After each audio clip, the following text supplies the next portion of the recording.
উপস্থিত সম্মানিত মুসল্লি ভাইরা, মহান আল্লাহ রাব্বুল আলামিনের শানে সর্বপ্রথম আমরা শুকরগুজার হচ্ছি যে আল্লাহ তাআলা আমাদেরকে জুমার দিনে তার ঘর মসজিদে জুমার নামাজের উদ্দেশ্যে কোরআনের বিধান অনুযায়ী যথা সময় এসে বসার তৌফিক দান করেছেন। এজন্য আল্লাহ সুবহানাহু ওয়া তাআলার কালিমাতুশ শুকর উচ্চ কণ্ঠে হৃদয়ের গভীর থেকে উচ্চারণ পড়ি আলহামদুলিল্লাহ। দুরূদ সালাম পেশ করছি মানবতার মুক্তির দিশারি রহমাতুল লিল আলামিন নবী মুহাম্মদুর রাসূলুল্লাহ সাল্লাল্লাহু আলাইহি ওয়াসাল্লামের উপর, যে নবী যে রাসূল আমাদের জন্য মুক্তির জীবন ব্যবস্থা ইসলামকে পরিপূর্ণতার সাথে আমাদের মাঝে হক আদায় করে পৌঁছে গিয়েছেন। ওই রসুলকে মহব্বত করে আবারও সংক্ষিপ্ত দুরূদ পড়ে বলি সাল্লাল্লাহু আলাইহি ওয়াসাল্লাম। সম্মানিত মুসল্লি ভাইরা, আজকে রবিউল আউয়ালের 10 তারিখ, আসন্ন 12 তারিখ আগামী রবিবার, 12ই রবিউল আউয়ালকে কেন্দ্র করে গোটা বিশ্বের বিভিন্ন এলাকার কিছু মুসলিমেরা নবী সাল্লাল্লাহু আলাইহি ওয়াসাল্লামের জন্মদিন পালন করার উপলক্ষে বিভিন্ন আচার অনুষ্ঠান উদযাপন করে থাকেন। যেহেতু সামনে আমাদের সেই রবিউল আউয়াল আসছে, এজন্য এই রবিউল আউয়ালকে কেন্দ্র করে যে বিষয়গুলি সামনে রয়েছে সে সম্পর্কে কিছু আলোকপাত করার চেষ্টা করব। নবী সাল্লাল্লাহু আলাইহি ওয়াসাল্লামের জন্ম কবে এবং জন্ম উপলক্ষে ইসলামে এর দৃষ্টিভঙ্গি কী, এর উপরে যথাযথ কোরআন সুন্নাহর আলোকে সাবলীল ভাষায় সঠিক কথা আমাদের বোধগম্য করে উপস্থাপনের তৌফিক আল্লাহ তাআলা যেন দান করেন। প্রিয় ভাইরা,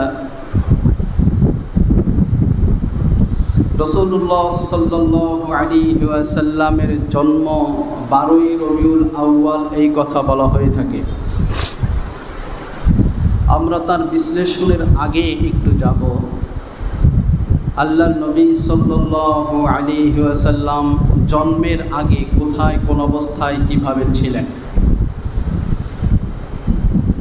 এই ব্যাপারগুলি নিয়ে রাসূল সাল্লাল্লাহু আলাইহি ওয়াসাল্লামকে মহব্বতের দাবিদার কিছু মানুষেরা, কিছু ভাইয়েরা বর্তমানে না বুঝে অধিকাংশ মানুষই কিছু কথা বলে থাকে যা বিভিন্ন গল্পের বই এবং ইসলামী উদযাপনের জন্য লেখা কিছু মানব রচিত কিতাব বা বই, যার মধ্যে কোরআন ও সুন্নাহর কোনো দলিল পাওয়া যায় না। এই ধরনের কিতাব বা বইয়ের মধ্যে অতিরঞ্জিত করে কিছু কথা লেখা হয়েছে যেগুলি আমাদের বিশ্বাসের সাথে সাংঘর্ষিক, কোনো কোনো ক্ষেত্রে আমাদের ঈমানকে বাতিল করে দিতে পারে। সেজন্য সেখান থেকে কিছু কথা আমরা বলেই রাসূল সাল্লাল্লাহু আলাইহি সাল্লামের জন্ম বা কথিত ঈদে মিলাদুন নবী উপলক্ষে আলোচনা করব। প্রিয় ভাইরা, নবী সাল্লাল্লাহু আলাইহি ওয়াসাল্লাম জন্মের পূর্বে কোথায় ছিলেন সে সম্পর্কে একটি জাল বর্ণনা রয়েছে। আল্লাহর নবী সাল্লাল্লাহু আলাইহি ওয়াসাল্লামকে আল্লাহ রাব্বুল আলামিন নাকি ময়ূর আকৃতি করে গাছে ঝুলিয়ে রেখেছেন। তারা হাদিসটা এভাবে বলে, আল্লাহ তাআলা শাজারাতুল ইয়াকিন নামক একটি গাছ সৃষ্টি করেন। শাজারাতুল ইয়াকিন, বিশ্বাসের গাছ, একটি গাছ সৃষ্টি করেন। এরপর নবী সাল্লাল্লাহু আলাইহি ওয়াসাল্লামের নূর মোবারককে একটি ময়ূরের আকৃতি দান করে স্বচ্ছ ও সাদা মতির পর্দার ভিতরে রেখে তাকে সে গাছে ঝুলিয়ে রাখেন। নাউজুবিল্লাহ বলেন। এটা সহিহ হাদিসের সাথে সাংঘর্ষিক এবং কোরআনের আয়াতের সাথে সাংঘর্ষিক। আমরা আরেকটু শুনে আসি। আরেকটি বর্ণনা রয়েছে খুতবায়ে সালেহিয়া এর 42 নম্বর পৃষ্ঠায়। খুতবায়ে সালেহিয়া এর কারা লিখেছেন? আমাদের দেশের কোনো এক হক দাবিদার এক পীর, তার লিখিত খুতবায়ে সালেহিয়া। নাম বলার সাথে সাথে আপনারা চিনবেন, কিন্তু বললে চাকরি নাও থাকতে পারে, এই জন্য বললাম না। খুতবায়ে সালেহিয়া 42 নম্বর পৃষ্ঠা, সেখানে লেখা হয়েছে আল্লাহর নবী সাল্লাল্লাহু আলাইহি ওয়াসাল্লাম তারকা রূপে আসমানে তারকা রূপে ছিলেন। এর বর্ণনা কত চমৎকারভাবে করেছেন। যেহেতু আলেম মানুষ, আরবি তো ভালো জানেন, আরবিতেই বলেছেন। সাহাবীর নামে বর্ণনা করেছেন, তার নামে মিথ্যাচার, নবীর নামে মিথ্যাচার, জিবরাইল আলাইহিস সালামের নামেও মিথ্যাচার। কি শোনেন?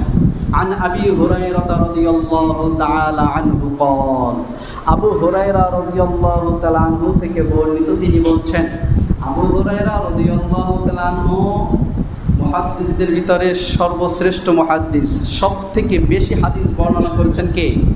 আবু হুরায়রা রাদিয়াল্লাহু। তার নামে মিথ্যাচার দেখেন কেমন।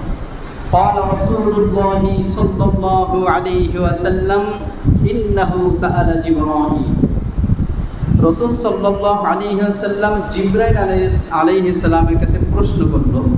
ফাকালা ইয়া জিবরাইল, হে জিবরাইল। আল্লাহ নবী বললেন, হে জিবরাইল, কাম উমিরতা মিনাস সিনিন, তুমি কত বছর, তোমার বয়স কত বছর হয়েছে? কি বললেন? তোমার বয়স? ফাকালা ইয়া রাসূলুল্লাহ, জিবরাইল আলাইহিস সালাম বলেন, হে আল্লাহর রাসূল, লাস্তু আ'লাম, আমি এটা ভালো জানি না, তবে আন্না ফিল হিজাবির রাবিঈ নাজমা, চতুর্থ আসমানের মধ্যে একটি তারকা রয়েছে।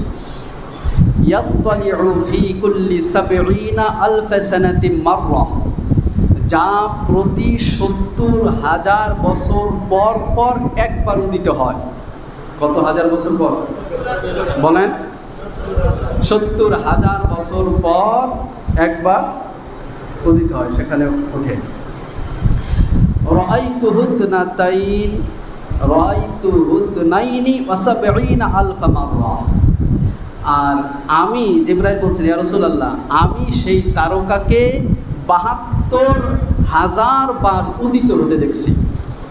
কতবার দেখছে? উঠছে কয়বার? ৭২,০০০ বার উঠতে দেখছে। কত বছর পর পর তারকাটা ওঠে? অর্থাৎ এই উঠছে ৭০,০০০ বছর থাকবে, আবার সেই তারকা নিমজ্জিত হয়ে যাবে, আবার ৭০,০০০ বছর ওরকম গোপন থাকবে, আবার ৭০,০০০ বছর পর উঠবে। বুঝছেন? এরকম করে উঠতে দেখছে কত হাজার বার? ৭২,০০০। কে দেখছে?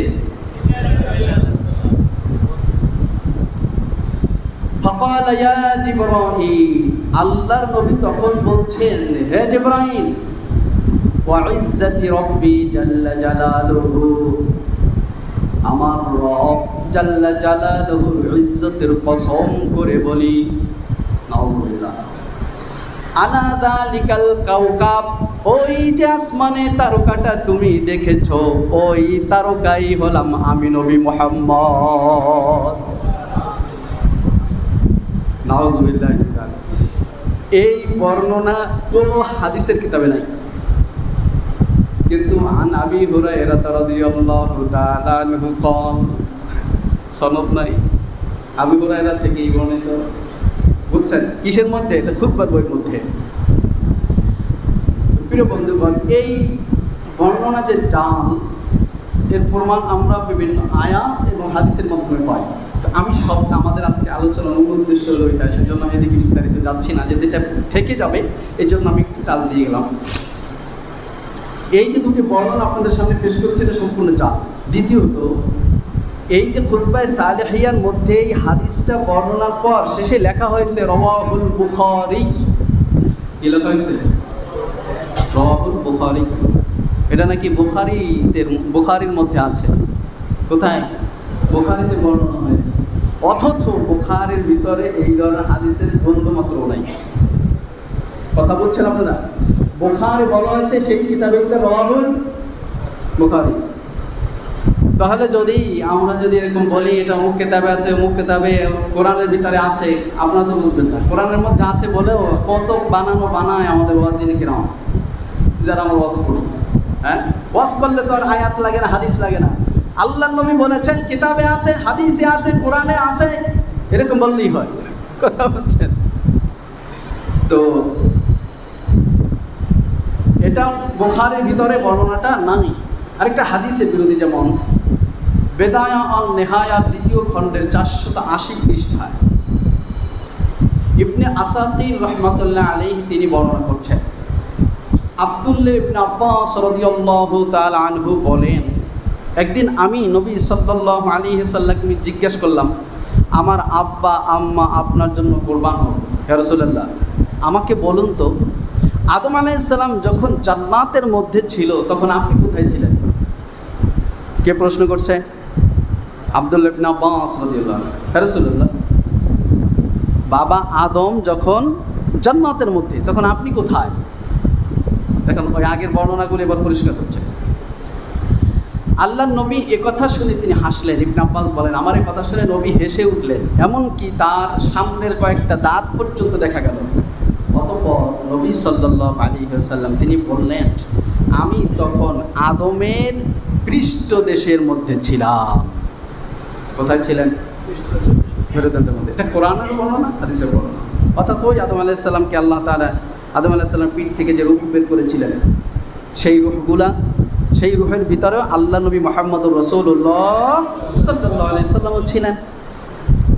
প্রিয় বন্ধুগণ, সুতরাং রাসূল সাল্লাল্লাহু আলাইহি ওয়াসাল্লাম জন্মের আগে রূহের জগতে হযরত আদম আলাইহিস সালামের পৃষ্ঠদেশে ছিলেন। এরপরে আল্লাহ তাআলা তাকে সেভাবে পরম্পরায় তার বাবা, তার ছেলে, এরকম করে করে করে করে আব্দুল্লাহর পৃষ্ঠদেশ থেকে মা আমিনার গর্ভে নবী সাল্লাল্লাহু আলাইহি সাল্লামকে স্থানান্তরিত করেছেন। বলি সুবহানাল্লাহ।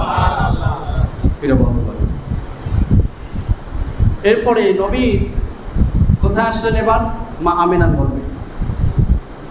বিদায়া নিহায়াত 2 নম্বর খণ্ডের 487 নম্বর পৃষ্ঠায় এসেছে। নবী সাল্লাল্লাহু আলাইহি সাল্লাম বলেন, আমি গর্ভে থাকা অবস্থায় আলহামদুলিল্লাহ আমার মা স্বপ্নে দেখেন যেন তার মধ্য থেকে একটি নূর বের হয়ে সিরিয়া রাজপ্রাসাদগুলি আলোকিত করে ফেলেছে। পরবর্তীতে সিরিয়া বিজয় হয়েছে, এটাই দেখেছিলেন। মুহাম্মদ ইবনে ইসহাক রহমতুল্লাহ আলাইহি তিনি বলছেন, আমিনা বিনতু হাব অর্থাৎ রাসূল সাল্লাল্লাহু আলাইহি সাল্লামের মা, সে নিজেই বলতেন, নবী সাল্লাল্লাহু আলাইহি সাল্লাম তার গর্ভে থাকা অবস্থায় স্বপ্নে কে যেন বলে যে তুমি এই উম্মতের সর্দারকে গর্ভে ধারণ করেছ।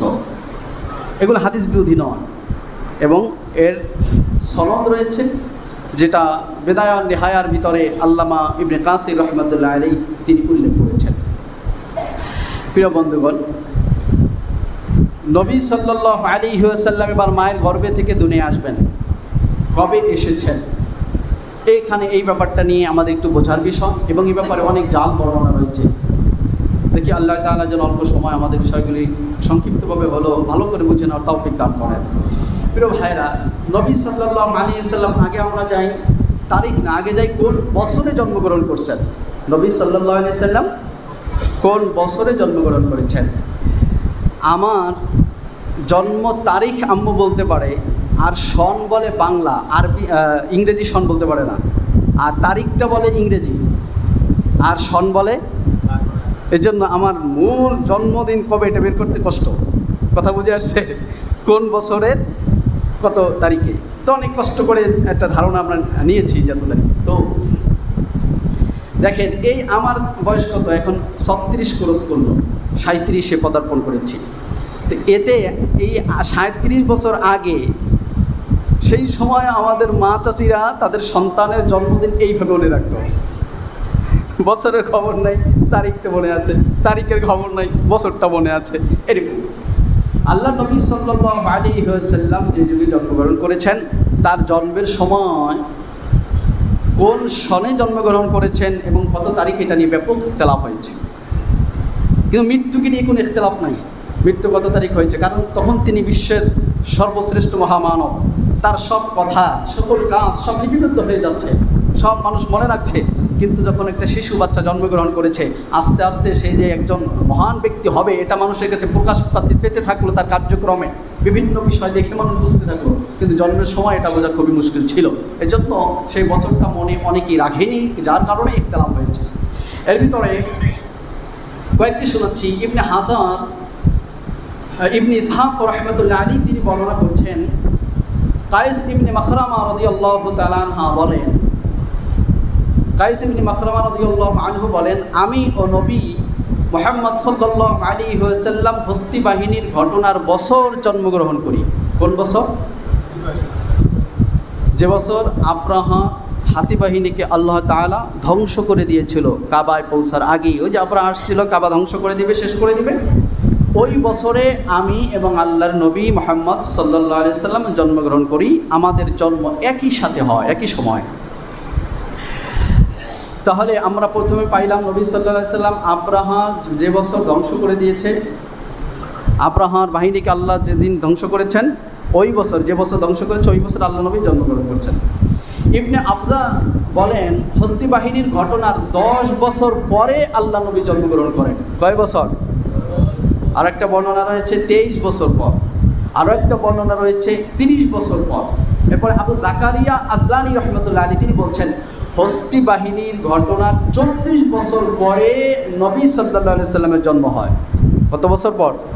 40 বছর পর। দেখেন, এবার একটা গরিব মুনকার দুর্বল একটা সনদ রয়েছে আব্দুল্লাহ ইবনে আব্বাস রাদিয়াল্লাহু আনহু থেকে বর্ণিত, হস্তি বাহিনীর ঘটনার 15 বছর পূর্বে আল্লাহ নবী জন্মগ্রহণ করছেন।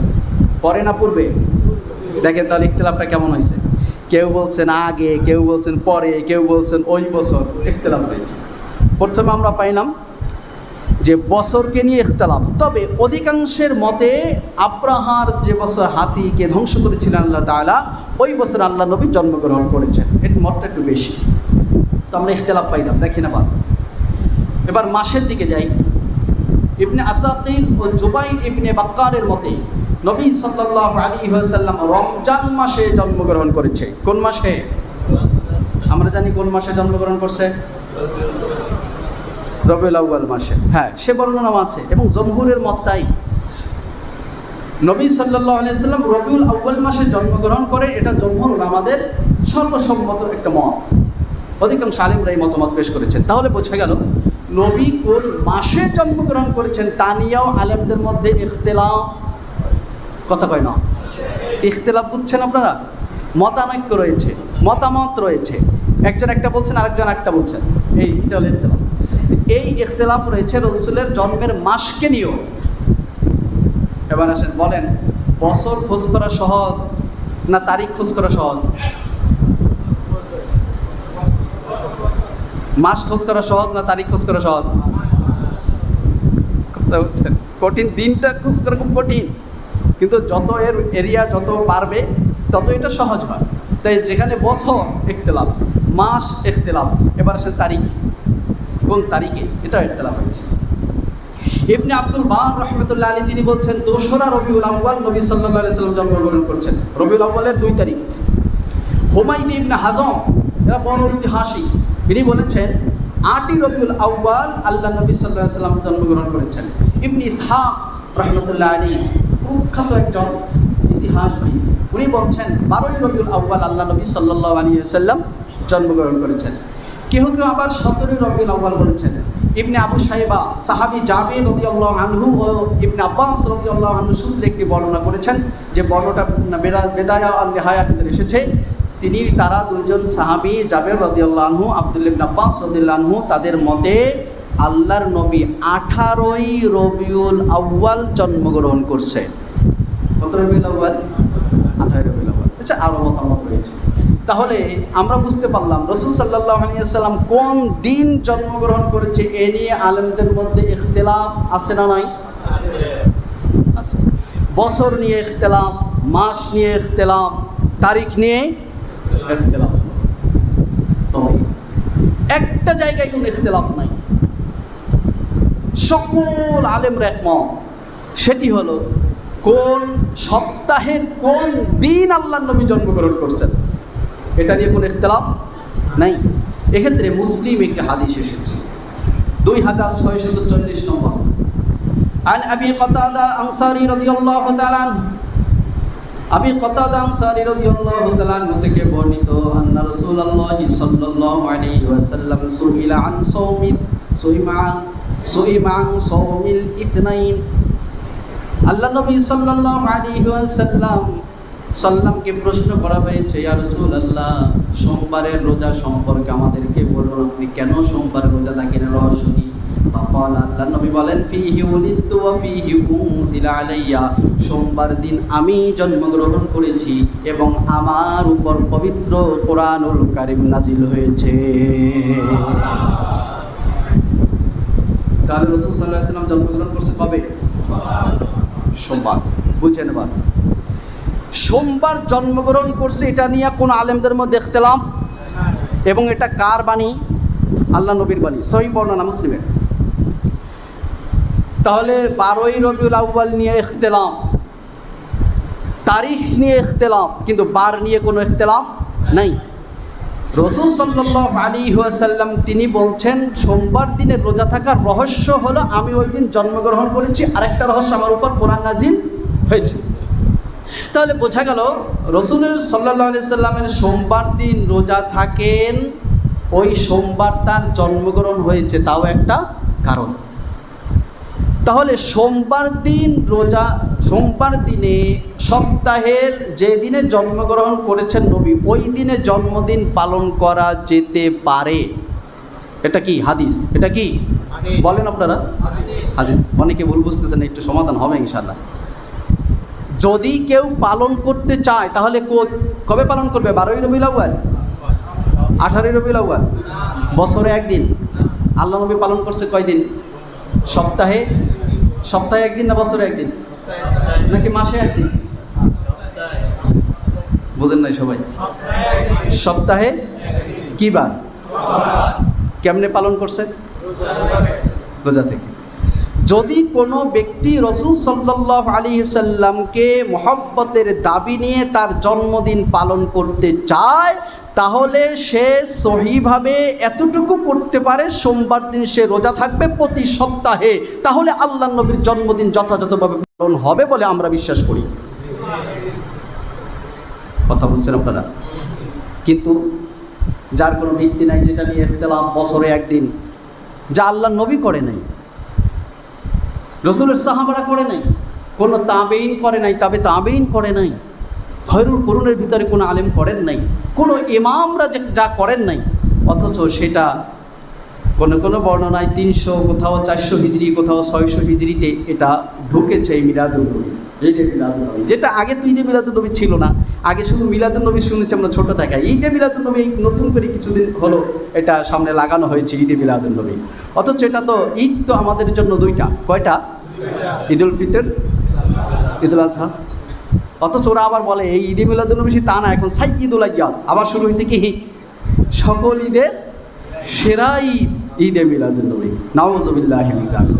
তাহলে বছরে এই যে একটা দিন যে ঈদে মিলাদুন নবী উদযাপন করা হয়, রাসূল সাল্লাল্লাহু আলাইহি সাল্লামের জন্ম 12ই রবিউল আউয়াল, এটা একটা মানে ভ্রান্তি কথা। এর সত্যতা মূলত খুঁজে পাওয়া যায় না, এর উপরে আমরা নির্ভর করতে পারি না। যেহেতু এর থেকে আরও শক্ত দলিল রয়েছে 18 তারিখের, এর থেকে 18 তারিখ, আবার কেউ 9 তারিখকে শক্ত মজবুত দলিল হিসেবে ঘোষণা করেছেন, যারা 9 তারিখ রাসূল সাল্লাল্লাহু আলাইহি ওয়াসাল্লাম জন্ম ছিল রবিউল আউয়াল, সেজন্য 12ই রবিউল আউয়াল আরও নিচের দিকে পড়ে গেছে। ইবনে ইসহাক রাহমাতুল্লাহ আলাইহি তার বর্ণনা হলো 12 তারিখে, এছাড়া ম্যাক্সিমাম তাদের বর্ণনা 18 তারিখ, এবং কেউ বলছেন যে না 9 তারিখে রাসূল সাল্লাল্লাহু আলাইহি ওয়াসাল্লাম জন্ম রবিউল আউয়াল। তারপর আমরা বললাম যে না, একদিন পাইলাম, কিন্তু ওই দিন রাসূলের কোনো আমল নাই, সাহাবীদের আমল নাই, এজন্য আমরা ওই দিনে কোনো আমল করতে পারি না। সুতরাং কোনো ব্যক্তি যা রসুলের আমলের মধ্যে নাই, সাহাবীদের আমলের মধ্যে নাই, এমন আমল যদি কোনো ব্যক্তি আল্লাহর সন্তুষ্টির জন্য করে, তাহলে সেটা আমল হিসেবে পরিগণিত হয় না, ওটা বেদাত হিসেবে পরিগণিত হয়। সুতরাং এই বিদাত থেকে আমাদের সকলকে বেঁচে থাকতে হবে। আল্লাহ তাআলা আমাদের তৌফিক দান করুন, বলেন আমিন। প্রিয় বন্ধুগণ, তাহলে ঈদে মিলাদুন্নবী বা কথিত মিলাদুন্নবী কেন আমরা পালন করব না, তার একটা কারণ হলো এর বছরের এই 12ই রবিউল আউয়াল এর কোনো ভিত্তি নাই। দ্বিতীয়ত, রাসূল সাল্লাল্লাহু আলাইহি ওয়াসাল্লামের সাহাবী করে নাই, রাসূল সাল্লাল্লাহু আলাইহি ওয়াসাল্লাম এই দিন পালন করেনি, কোনো মাযহাবের ইমাম পালন করেনি, খয়রুল কুরুনের মধ্যে নাই, এই জন্য আমরা এটা আমল করব না। প্রিয় বন্ধুগণ, রাসূলুল্লাহ সাল্লাল্লাহু আলাইহি ওয়াসাল্লাম যেভাবে জন্মদিন পালন করেছেন তা আমরা বর্ণনা করলাম। সেটি হলো সপ্তাহে একদিন সোমবার দিন রোজা থাকা। আমরা যদি কেউ চাই তাহলে রাসূল সাল্লাল্লাহু আলাইহি সাল্লামের এই সুন্নাহকে আমরা আমল করতে পারি, প্রতি সপ্তাহে সোমবার দিন আমরা রোজা থাকতে পারি। রাসূল যেহেতু থেকেছেন, শুধু এই নিয়তে না, রাসূল কিন্তু শুধু তার জন্মদিন উপলক্ষে রোজা থাকিনি। হাদিস হলো ওই দিন রাসূল সাল্লাল্লাহু আলাইহি ওয়াসাল্লামের উপরে কোরআনও অবতীর্ণ হয়েছে। রাসূল বলছেন উনজিলা আলাইয়া, আমার উপর ওই দিন কী হয়েছে? কোরআন নাযিল করা হয়েছে। এই দিন এজন্য রাসূল সাল্লাল্লাহু আলাইহি সাল্লাম রোজা থেকেছেন। তো আমরা রাসূল সাল্লাল্লাহু আলাইহি সাল্লাম সোমবার রোজা থেকেছেন, তার অনুকরণে আমরা রোজা থাকব। বৃহস্পতিবার রাসূল সাল্লাল্লাহু আলাইহি সাল্লাম রোজা থেকেছেন, তার অনুকরণে আমরা রোজা থাকব। কিন্তু জন্মদিন উপলক্ষে আল্লাহর রাসূল তার সাহাবীদেরকে পালন করতে বলে নাই, এজন্য সাহাবীরাও জন্মদিন উপলক্ষে রোজা থেকেছে বলে কোনো প্রমাণ। সেজন্য আমরা রসুলের অনুকরণ করব, কিন্তু জন্মদিন পালন করব না। আল্লাহ তাআলা আমাদের সঠিক বুঝ দান করুন। প্রিয় বন্ধুগণ, এই কথাগুলি যখন আপনারা বলবেন, যারা আসলে মূলত মিলাদুন্নবী ঘটা করে পালন করে তাদের কাছে, তারা কিন্তু আপনাদের সামনে বিশাল ফর্দ নিয়ে আসবে দলিলের, যে এই দেখেন দলিল, মিলাদুন্নবী পালন করার দলিল। সাহাবা থেকে এই দলিল রয়েছে। আবু বকর সিদ্দিক রাদিয়াল্লাহু আনহু, ওমর রাদিয়াল্লাহু আনহু, ওসমান রাদিয়াল্লাহু আনহু, আলী রাদিয়াল্লাহু আনহু, এরাও পালন করার জন্য উৎসাহিত করেছেন। এই কথাগুলি তারা বলবে, আপনাদের দলিল দেখাবে। আমি তো আপনাদের দুইটা করে শোনাচ্ছি দলিল।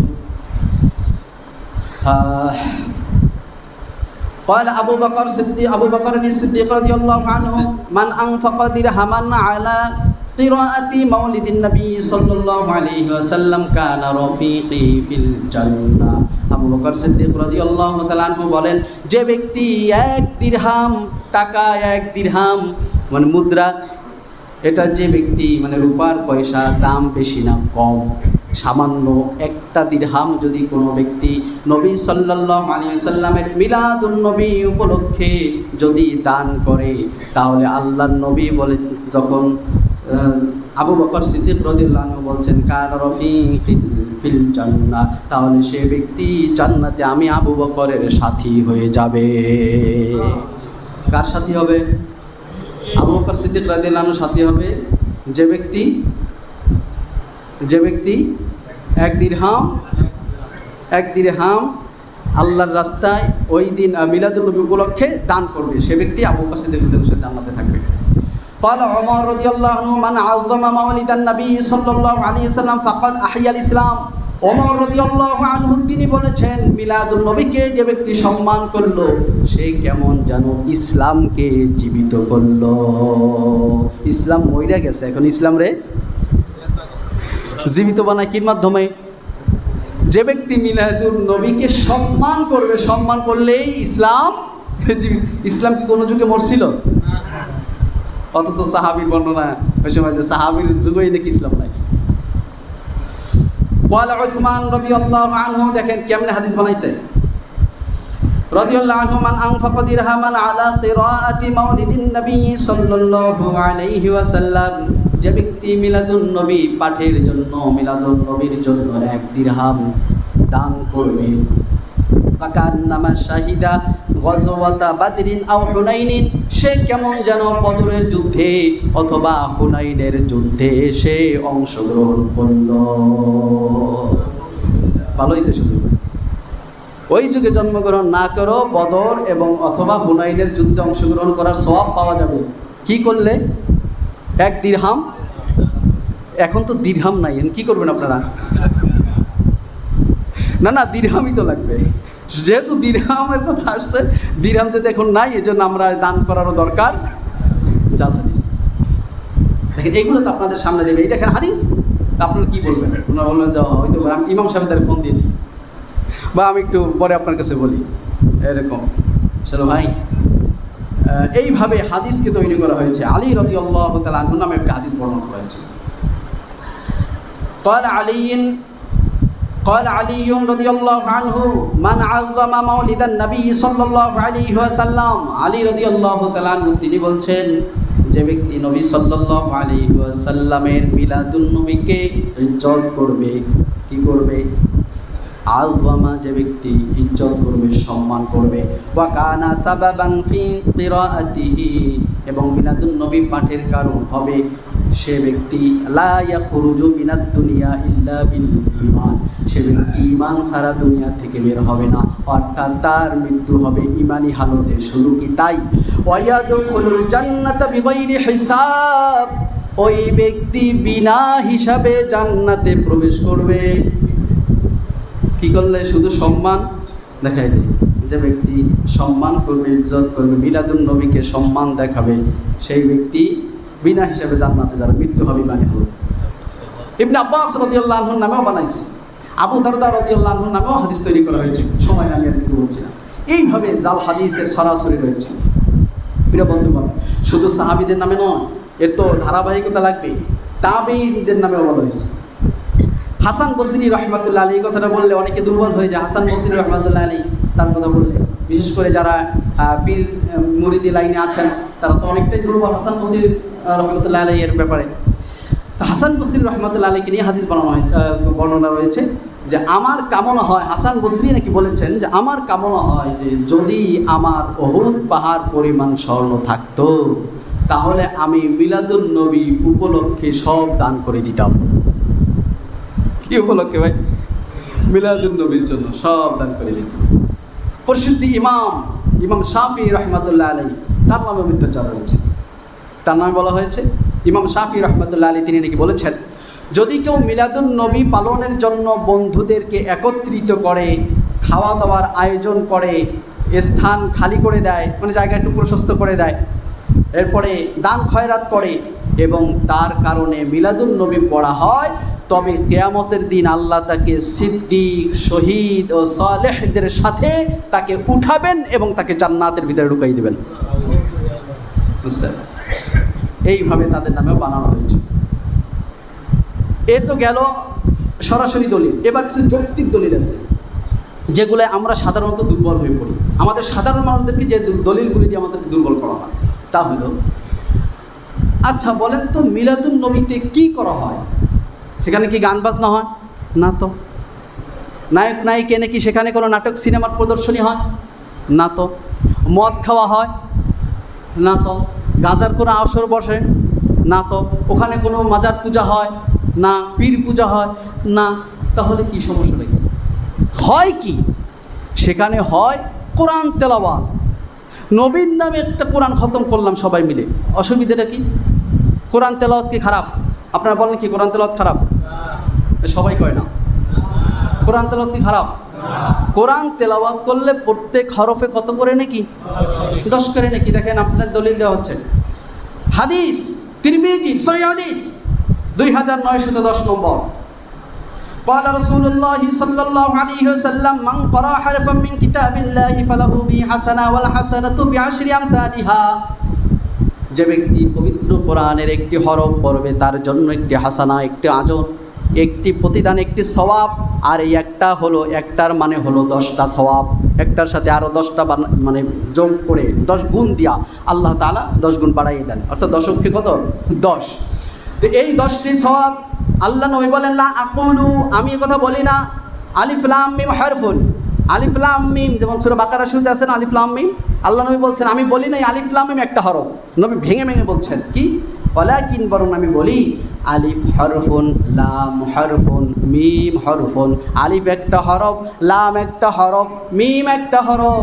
অর্থাৎ নবী বুঝাতে চাইলেন যে ব্যক্তি আলিফ লাম মিম পড়বে তার আমল নামায় 30টা নেকি আল্লাহ তাআলা লিখে দিবে। হাদিস কি সহিহ নাকি দুর্বল? সহি বানানো হাদিস তো না, সহি হাদিস, তিরমিজির সহি হাদিস, নাম্বার সব বললাম। তাহলে বলেন, হাদিসে আল্লাহর নবী উৎসাহিত করেছেন, আল্লাহ তো সওয়াব দিবেন, অসুবিধা কি? আমরা তো ওই দিন একটু খতমই পড়ি না, কোরআন পড়ি, দোষের কি? ধরে গেছে ভাই, দোষের হলে এটা কোরআন তেলাওয়াত করলে কোনো অসুবিধা নাই, কোরআন তেলাওয়াত যখন তখন করা যায়, কিন্তু ওই বিশেষ দিনে বিশেষ উপলক্ষে কেন? যখন বিশেষ উপলক্ষে পড়া হলো, ওইটা রাসূলের সুন্নায় নাই, সাহাবীদের সুন্নায় নাই, সুতরাং ওই তেলাওয়াত সওয়াব তো হবেই না, বরং সেটা বেদাত হবে। সামনে আরেকটু পরিষ্কার হতে পারবে ইনশাআল্লাহ। দেখেন, আরও একটা হলো, ওখানে কি করা হয়? দুরূদ শরীফে পড়া হয় আল্লাহুম্মা সাল্লি আলা মুহাম্মদ বা সাল্লাল্লাহু আলা মুহাম্মদ, এইভাবে দুরূদ শরীফ পড়া। দুরূদ পড়লে কি দোষ? দুরূদ পড়া কি খারাপ?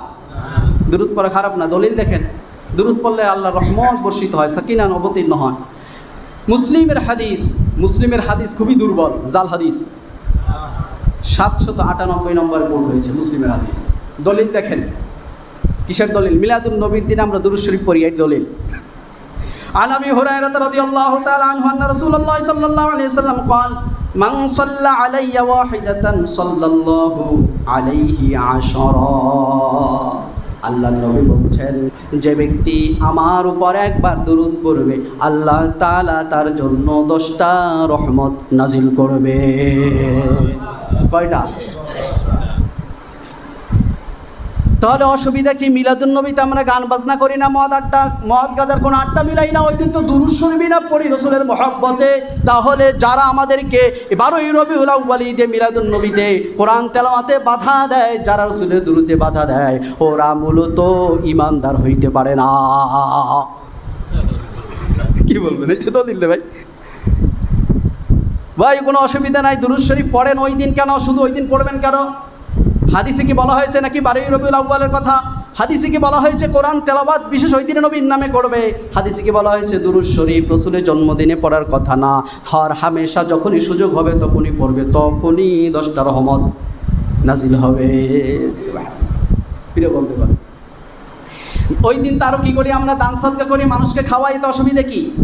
আল্লাহ তো বলছেন, মাসালুল্লাযীনা ইউনফিকুনা আমওয়ালাহুম ফি সাবিলিল্লাহ কামাসালি হাব্বা আনবাতাত সাবআ সানাবিলা ফি কুল্লি সুমবুলাতিন মিয়াতু হাব্বা আল্লাহু ইউযাইফু লিমান ইয়াশা আল্লাহু ওয়াসিউন আলীম। যে আল্লাহর রাস্তায় একটা টাকা দান করবে, আমি আপনাদের বোঝাবার জন্য বলতেছি, 1 টাকা দান করবে, কেমন যেন সেই টাকাটা মাটিতে রোপণ করা হলো, সেখান থেকে 60টা শীষ গজাইলো, প্রত্যেকটা শীষের মাথায় 100টা করে আবার টাকা হলো। তাহলে 60টা শীষের এক একটা শীষের মাথায় 100 টাকা, 60টা শীষে কয়টা টাকা হয়? দিয়েছেন কয় টাকা? 1 টাকা দিলে কত টাকার সওয়াব? তাহলে আমরা তো ওই দিন দান সদকাই করি, অসুবিধা কি? কি দলিল? কোরআনের আয়াত দলিল রে ভাই, সূরা বাকারা। আরে ভাই, আপনি দান করেন, যখনই দান করেন সমস্যা নাই, কিন্তু যখন কোনো কিছুর উপলক্ষে আপনি যখন করতে যাবেন, তার সাথে যখন ইসলামী কোনো আমলের সম্পর্ক থাকবে, কোনো আকীদার সম্পর্ক থাকবে, তখন সেটা আর আমল থাকে না, ওটা তখন শয়তানের আমল, বিদআত হয়ে যায়। এটা বুঝতাম ভাই। ওই দিন তো দোয়াই করি আমরা, আর কি করি? সর্বশেষ দোয়া করি, একটু কান্নাকাটি করি, এটা কি খারাপ কথা নাকি? আল্লাহ তো বলছেন, ক্বালা রাব্বুকুম উদউনি আস্তাজিব লাকুম, তোমাদের রব বলতেছেন আমার কাছে চাও। আল্লাহ বলেন আমার কাছে চাও, আমি দিব। আমরা দোয়া করি কার কাছে চাই? তাহলে অসুবিধা কি? ওইরকম 5 ওয়াক্ত ফরজ নামাজের পরে আল্লাহর কাছে চাই, অসুবিধা কি? অসুবিধা তখনই লাগে যখন নবী ও সাহাবীদের জীবনীতে পাওয়া যায় না। যখন তাদের মধ্যে পাওয়া যায় তখন কোনো কথাই থাকে না, সেটাই তো দলিল, সেটাই সুন্নাহ। প্রিয় বন্ধুগণ, এবার দেখেন, বুঝলাম যখন কোনো অসুবিধাই নাই, ভালো কাজ করার যখন কোনো অসুবিধাই যদি না হয়, তাহলে আসুন আমরা এবার একটা কাজ করি।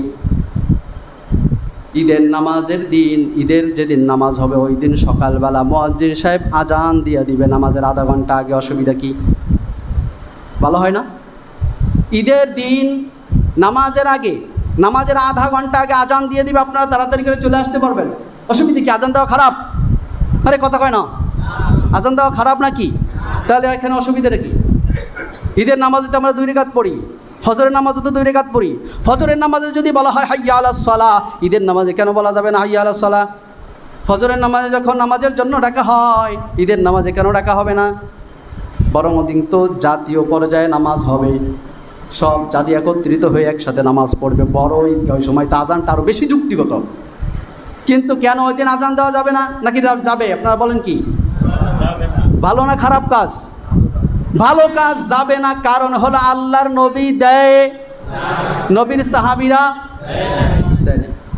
আচ্ছা, কোরআন তেলাওয়াত যদি ভালোই হয়, নামাজের ভিতরে শুধুমাত্র দাঁড়িয়ে পড়বো কেন? আত্তাহিয়াতু বৈঠকে আজকে থেকে আত্তাহিয়াতু পড়ার দরকার নাই, ওটা তো হাদিস। দুরূদ শরীফ পড়ার দরকার নাই, কোরআনের আয়াত পড়ি, অসুবিধে কি? রুকুতে গিয়ে কোরআনের আয়াত পড়ি, সিজদায় গিয়ে কোরআন পড়ি, সমস্যা কি? সমস্যা আছে কোনো? আরে ভালোই তো, জায়েজ তো। কোরআন তেলাওয়াত করা তো ভালো কাজ, করতে হরফে দোষ নাকি? যাবে না এই কারণে, কারণ আল্লাহর নবীর আমলে এটা, সাহাবীদের আমলে, এই জন্য করা যাবে না, এটা বিদআত হয়ে যাবে। কথা বুঝছেন আপনারা? বুঝতেছেন? এই জন্য ভালো কাজ সব সময় করা যায় না, সব ভালো কাজ সব সময় ভালো কাজ থাকে না। বন্ধুগণ, বিয়ে করা ভালো কাজ, কিন্তু নিজের বোনকে বিয়ে করা ভালো কাজ, নিজের মাকে বিয়ে করা ভালো কাজ তো। বিয়ে করা ভাই বুঝতে হবে, অবস্থা আছে, ব্যবস্থা আছে। জায়গা মতো যদি হয় তাহলে অসুবিধা নাই, জায়গা থুয়ে বেজাগায় হলেই তাহলে সমস্যা। হ্যাঁ, আজকে জুমার নামাজ আমরা এতদিন তো 2 রাকাত করে পড়ছি, আজকে 4 রাকাত পড়বো, ভালোই তো কাজ। একসাথে পড়লাম না, 2 রাকাত আগে পড়লাম, পরে আবার 2 রাকাত পড়লাম, 2 রাকাত করে সালাম ফিরে এলাম, আবার 2 রাকাত পড়লাম, অসুবিধে কি? নামাজই তো নয় পড়বো, নামাজ পড়া ভালো কাজ না খারাপ কাজ? তাহলে যারা বলছেন যে না পড়া যাবে না, আপনি তো নামাজের বিরোধিতা করছেন। নামাজের বিরোধিতা যে করছে, কি ইমানদার থাকতে পারে? কি বলবেন? হুজুর পড়া যাবে না এই কারণে আল্লাহর নবী জীবনে কোনোদিন জুমার নামাজের সাথে 2 রাকাত পড়ে নাই, রাসূলের সাহাবারাও পড়ে নাই, এজন্য পড়া যাবে না। যত বড় হুজুর হন, যত বড় দলিল নিয়ে আসেন না কেন, কোরআন সুন্নায় নবী এবং হাদিস সাহাবীদের আমল পাওয়া যায় না বলে আমরাও এতে রাজি না। যদি আপনি ইচ্ছা করে করেন, যদি আপনি করেন, এই জুমা পর্যন্ত শেষ, আসরের টাইম আর আপনাকে দেওয়া হবে না। কেন হবে না? এই জায়গায় এই বেদাত করলে, এই জায়গায় রসুলের এবং সাহাবীদের অনুসরণ না করে ভালো কাজ করলে যদি চাকরি না থাকে, তাহলে মিলাদুন নবী করলে চাকরি থাকে কেমনে?